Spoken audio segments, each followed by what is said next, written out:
مصرية مؤخرا وبين شركة جيلاد الأمريكية لعلاج هابيتايتس سي أو فيروس سي. دكتور شنازي الحقيقة أن هو ولد في الإسكندرية عام 50 زي ما أنتم شايفين، يعني تاريخ طويل من العلم، تاريخ طويل من الأبحاث، تاريخ طويل من الابتكارات. رجل اختص باختراعات أو ابتكارات لعلاج الإيدز وأيضا فيروس بي وفيروس سي، والحقيقة أنه له خد جوائز كثيرة جدا، حصل على عدد كبير من الجوائز العلمية من أهم وأكثر العلماء تأثيرا الآن في العالم. دكتور ريموند شنازي. دكتور شنازي, thank you for being with us. I'm so glad to have you. It's a real pleasure to be here, talking especially to you. I'm very honored. Thank you.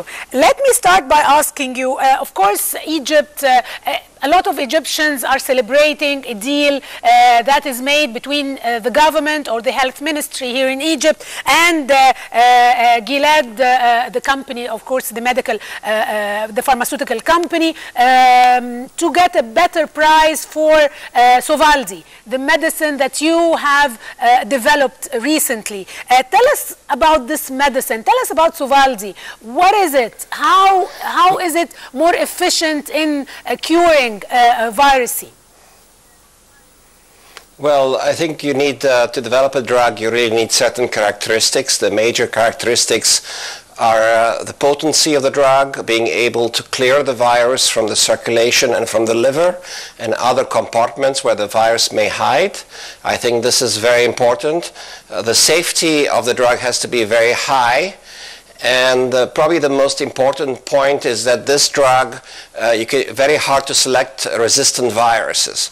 So basically what we call the SVR, the success of this drug is extremely high, reaching from 90 to 100% cure rates. How is it different from the previous medications using interferon? Well, first of all, it's an oral drug, so you can swallow it in your mouth. You take it once a day, and usually for a course of about 12 weeks. Whereas interferon therapies, as you know, it can take a year or longer, and the success rate is very low, in the range of 40 to 50% of the patients taking it are successful, even less in certain populations. And with Sovaldi, of course, you're getting very high rates of cures. I've read one of your quotes saying that this is the first time in history of mankind that we have a cure for a viral disease. What does this mean? That is correct. I mean, basically, before we had vaccines. Vaccines are great. They prevent virus infection. But once you're already infected, vaccine does not work. So you need a drug. And by taking the drug, swallowing the drug, you basically destroy the virus forever. And that's the major difference. And this is the first time that we actually have an oral drug that completely eradicates the virus. The other drugs that we have as antivirals are basically suppress the virus, but they don't cure. And this is a major difference, that they suppress the virus, but they do not cure.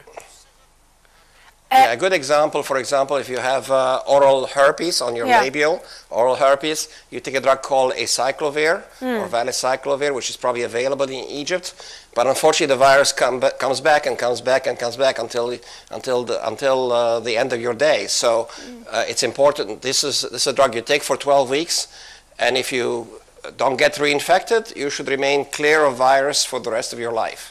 Has it been tested on all types of hepatitis? I mean, the first one, the second type, the third type, because in Egypt, as you know, we have the fourth type of C. Yes, Egyptians are plagued with genotype 4 primarily. They do have other genotypes, but the major one is genotype 4. The beauty of Sovaldi, it's what we call a pan-genotypic. Panning, it pans the horizon, it kills all the viruses, irrespective of the type of genotype you have. And that's one of the major advantage over interferon, riba combinations, as well as some of the other medications that were invented prior to Sovaldi. So this is clearly a big advancement because it works against all genotypes. A lot of viewers have been asking whether this medication, the Sovaldi, can work or can cure the severe cases of virus C, or is it only for the beginning of the infection? No, in fact, it works very, very well against the people who have beginning the disease, a very beginning stage of the disease, as well as the more severe cases where we usually grade the type of disease from F0 to fibrosis 0 to fibrosis 4. So you have 0, 1, 2, 3, 4. 4 being the worst, and after 4 you need a liver transplant. And as you know, a liver transplant can be very costly, and it's not always very effective because you have to do surgery and you have to find a liver. So this drug will prevent the progression of the disease, number one. And number two, it will basically cure the disease up to F3, F4. Once you have the cancer developed, the drug is not effective.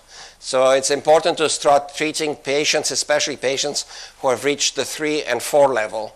But later on, hopefully, we'll be able to basically treat everybody.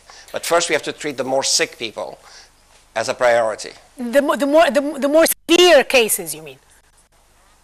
Correct.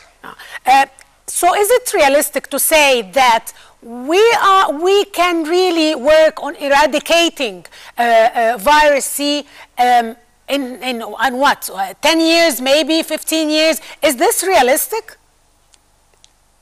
Yes, I think it is realistic. I think you have, unfortunately, a very big problem in Egypt with more than 12 million people infected. That's a huge burden, but I think what's nice about Egypt is that you have the political will, and you have amazingly good physicians and who are trained, very well trained in this disease, and have a lot of experience treating patients. So I think this is a big plus for Egypt, and very few countries have in the other developed world or the third world or in the Middle East have the experience of the doctors that we currently have in Egypt. You've got fantastic doctors, and they're really top level.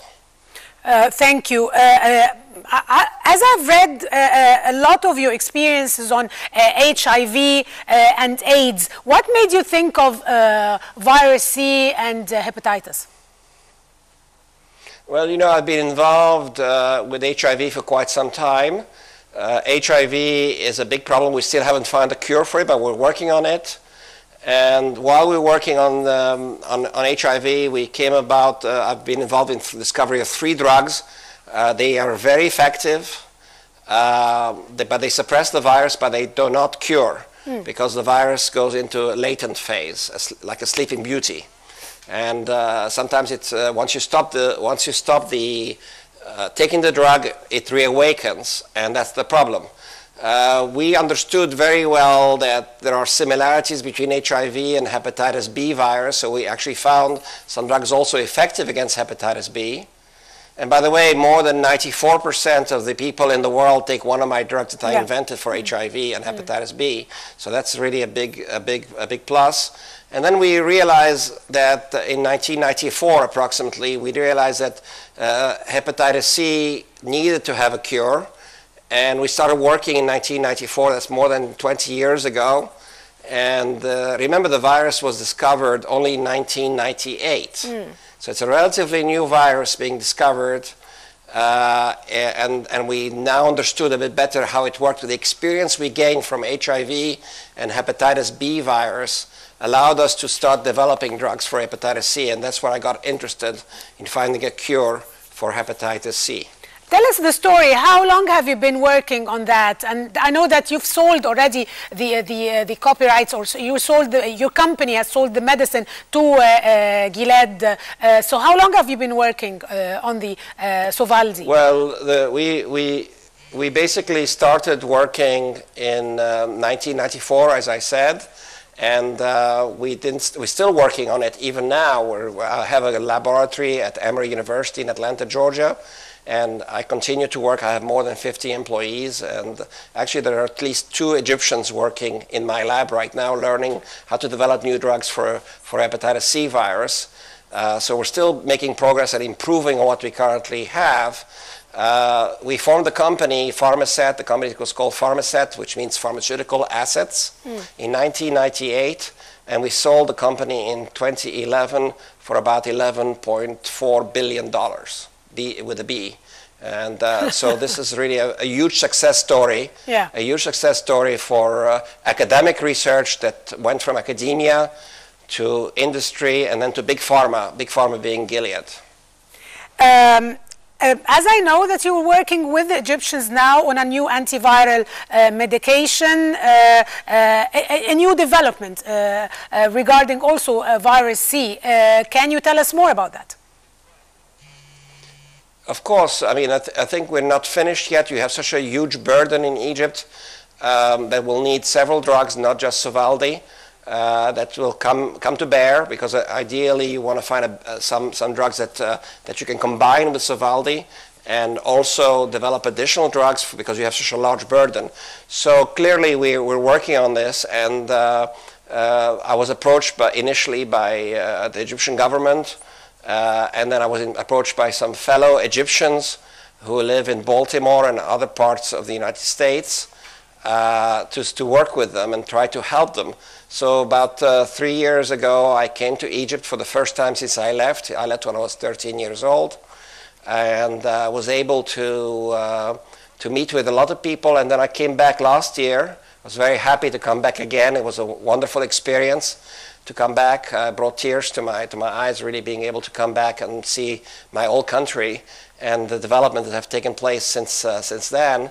And clearly, it's an amazing emotional experience for me.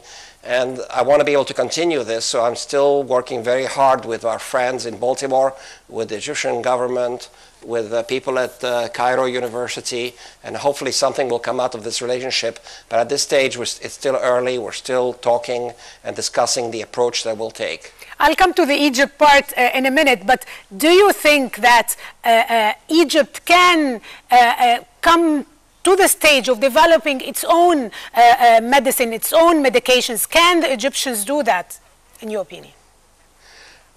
Well, you know, I was trained myself in Egypt. My initial early life was in Egypt, so I consider myself in a way Egyptian. And basically, there are many very smart people within Egypt, outside Egypt, all Egyptians. There's more than 500,000 Egyptians living in Los Angeles, and some of them are scientists and very good scientists. You have great universities, Alexandria, Tanta, Cairo University, and many other universities in Egypt putting out very good chemists, but they need training, and we need to have resources.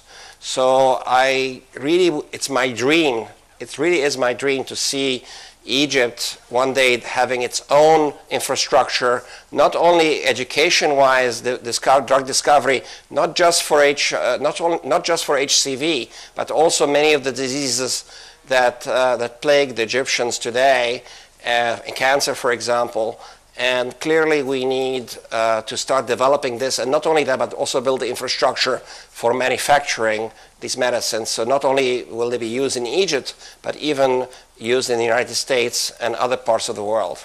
Dr. Shinazi, what do you tell millions of people who are watching us now about your medications, which the government finally managed to get not an affordable price, but a price that can be affordable, I mean, can be used, because the original price was very expensive for Egyptians, and you know, most of the people sick who cannot afford to pay such amount of money. What do you tell people about that and how to prevent virus C?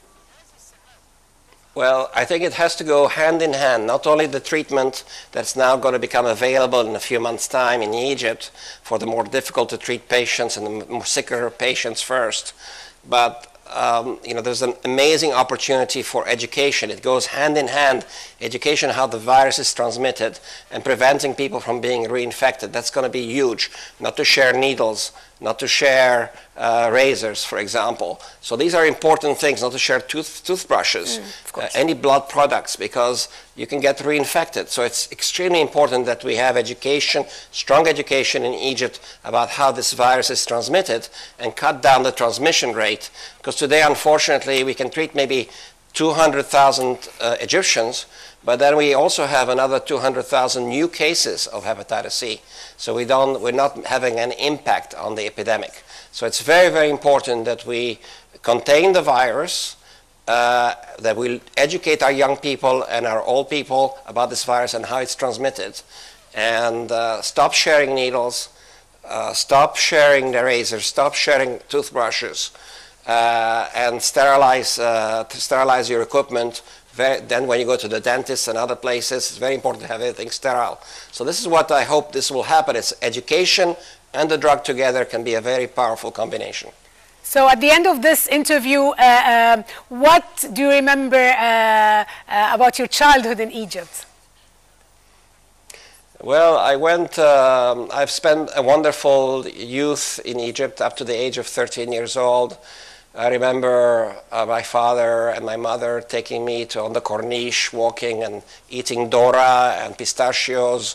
And then we used to go to the beach all the time, San Stefano. You were in Alexandria, right? Alexandria. In Egypt. Alexandria, yes, yeah. My city is Alexandria. And I went to a Nasser boys' school and also a Nasser girls' school. I studied there for several years, and I was very proud students. Unfortunately, I was uprooted due to political situation, but this is behind us. We need to look at the future now. That's what's really important. And how was your Arabic? Egypt. We missed Egypt for many. العربي شوية تعال شوية بكلم شوية أيوة بكلم شوية يعني شوية إيه وكمان يعني قول لنا جملتين كمان بقى 2 sentences more. I was happy to when I was at school in Egypt, not only did I study Arabic, but I also studied the Quran, and I studied many different languages, French, of course, and other things like that. So different languages. We were many people from different nations lived in Egypt for many centuries. So we were exposed to many languages, not just Arabic. So it was a wonderful time when I was a young man. When are you coming back to visit? Inshallah this year. Inshallah later on this year, there's a big conference that is being put out on the Red Sea, and I hope to participate in that conference. So hopefully in November of this year, I will come back and visit my old country. Dr. Shenazi, I want to thank you very much for your time. I know how precious your time is, and I know that we've been tracking you, tracing you, and trying to get this interview for such a long time. But I want to really thank you for all the effort that you've given us to the humanity. You've given the humanity to get this medicine out. Thank you, and thank you for being with us. The pleasure is mine. Shukran, and big kiss to you and all my Egyptian brothers and sisters. Thank you. أشكرك. شكرا. ده كان دكتور ريموند شينازي مخترع دواء السوفالدي، هذا العقار الجديد.